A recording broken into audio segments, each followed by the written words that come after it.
윤석열 대통령의 신당 창당설 해프닝으로 끝났는데요. 윤 대통령의 멘토로 알려진 분이죠. 신평 변호사가 제기했고 또 대통령실이 사실 무근이라고 발끈하자 결국 사과했습니다.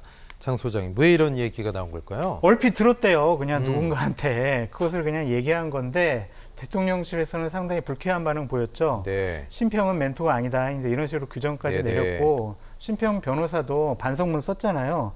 아, 내가 정말 많은 분들에게 피해를 줘가지고 정신이 아득합니다.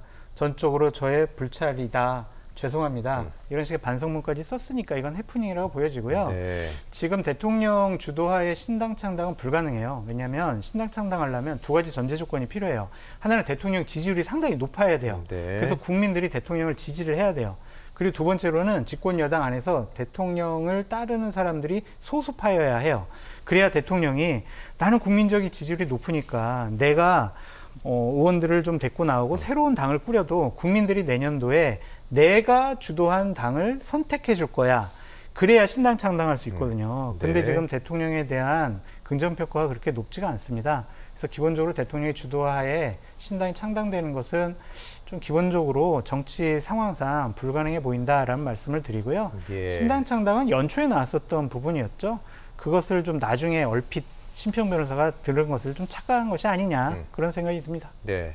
김사환 평론가님, 신평 변호사는 왜 자꾸 이런 말씀 하실까요? 본인은 뭐 충정이라고 생각하는 것 같아요. 그러니까 말 안 듣거나 아니면은 약간 대통령하고 척지거나 바깥으로 나가면 대통령 마음대로 안 움직이면 대통령이 당 따로 만든다. 조심해. 뭐 이런 식의 경고를 하고 싶어서 자꾸 얘기하는 거 아닌가 그런 생각이 드는데요.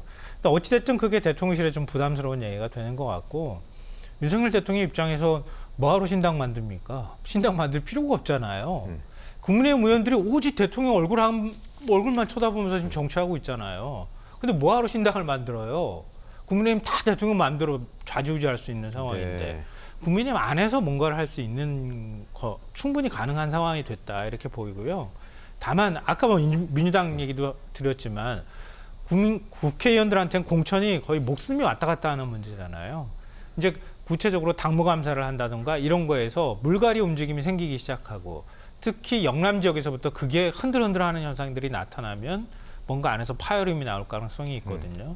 그리고 이른바 검사 공천이 막 낙하산으로 이루어진다거나 이런 문제에 대해서는 국민의힘 의원들 입장에서는 바짝 긴장할 수밖에 없는 상황인 것 같아요. 근데 아직 그게 가시적이지 않은 상황에서 벌써 분당론이 나오는 것은 현실 가능하지 않다. 그냥 도움이 되려고 한 말인데 그게 오히려 더 불편함을 주는 상황인 것 같다 이렇게 생각합니다. 네, 마지막으로 좀 장 소장께 짧게 물어보겠습니다. 이른바 공천 부적격자 리스트 이런 게 좀 뭐 여권에서 나오고 있다는 것 같은데 그만큼 좀 여건이 불안하다라는 얘기일까요? 어떻게 보십니까? 공천 때만 되면 저런 괴문서 많이 나옵니다. 뭐 2020년 총선 때도 있었고요. 16년에는 더 많았었다 이렇게 말씀을 드리고 저런 것들은 누군가를 좀 떨어뜨려야 하는 상대방들이 저런 리스트를 좀 만들어요. 그러면 저게 괴문서라고 하더라도 공천을 심사하는 데 있어서 또 참고 자료가 되기도 합니다. 왜냐하면은 거기 나온 거 사실이거든요. 그 사실들에 대해서 논란을 불러일으킨다라는 차원에서 당연히 공천할 때는 부담감을 느낄 수밖에 없다라고 말씀드릴 수밖에 없는데 기본적으로 국민의힘 공천은요 대통령과 대통령실이 주도하게 되어 있습니다. 그래서 지금 뭐 당에서 뭐를 당무감사위원회를 통해서 뭐 당협위원장 임명을 하고 누구를 뭐 공천을 하려고 인재 영입을 하고 이런 것들이 별 소용이 없어 보여요.